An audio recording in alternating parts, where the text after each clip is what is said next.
So this drill, we're going to work on relaxing the pelvic floor and then contracting it from a relaxed state.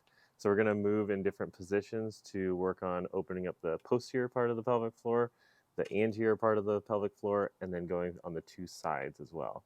So the reason why we want the pelvic floor to relax is because we want to be able to get the hips into like a more of a variable position. So we don't want the hips to just be stuck and tight with that pelvic floor and together. We want them to be able to relax and contract and be able to move side to side as well. And so one of the best places to start is the pelvic floor, because that's really where the muscles are that are controlling this bottom part of the pelvis.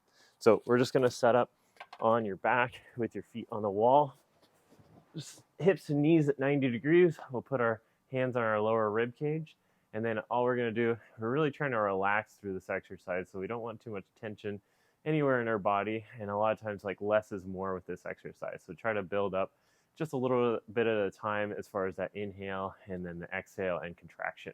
So when we inhale, we want the diaphragm to go down on the pelvic diaphragm or the pelvic floor, as well as the respiratory diaphragm. So that's when we open up and we stretch, and then on the exhale, we're going to contract and bring the pelvic floor up.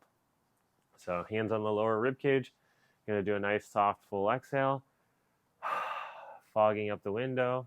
I feel my rib cage come down into the floor, and then I'm going to do a soft inhale through my nose, and I'm just going to breathe downwards between my two sit bones. And I just feel a gentle stretch on that pelvic floor. So I'm just feeling a stretch between the two sit bones. And we'll just do a few breaths like this. And just build up that small stretch.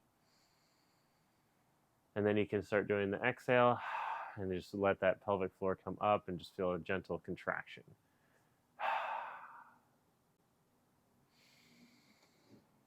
And then once you got that down, we'll go ahead and untuck the pelvis. So we're going to bring the tailbone towards the floor, and then low back up just a little bit, and then you're going to feel the stretch lower on the pelvic floor.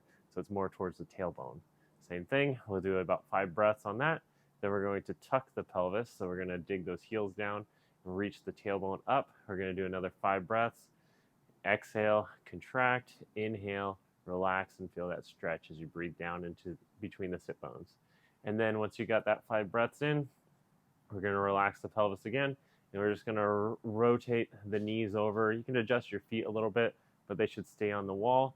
And then you're just going to do the same thing with one of your hips just barely off of the table or the floor. And then we'll do another 5 breaths, and this is going to stretch more on that one side. That's usually going to be on the side that's down. And then we'll do the same thing. We're just going to shift over, shift your feet a little bit, do the same breaths here, and work on that one side of the pelvic floor. So 5 breaths in all 4 positions, and then should be feeling a little bit more relaxed after this, and the hips will be more likely to find that variable position. All right.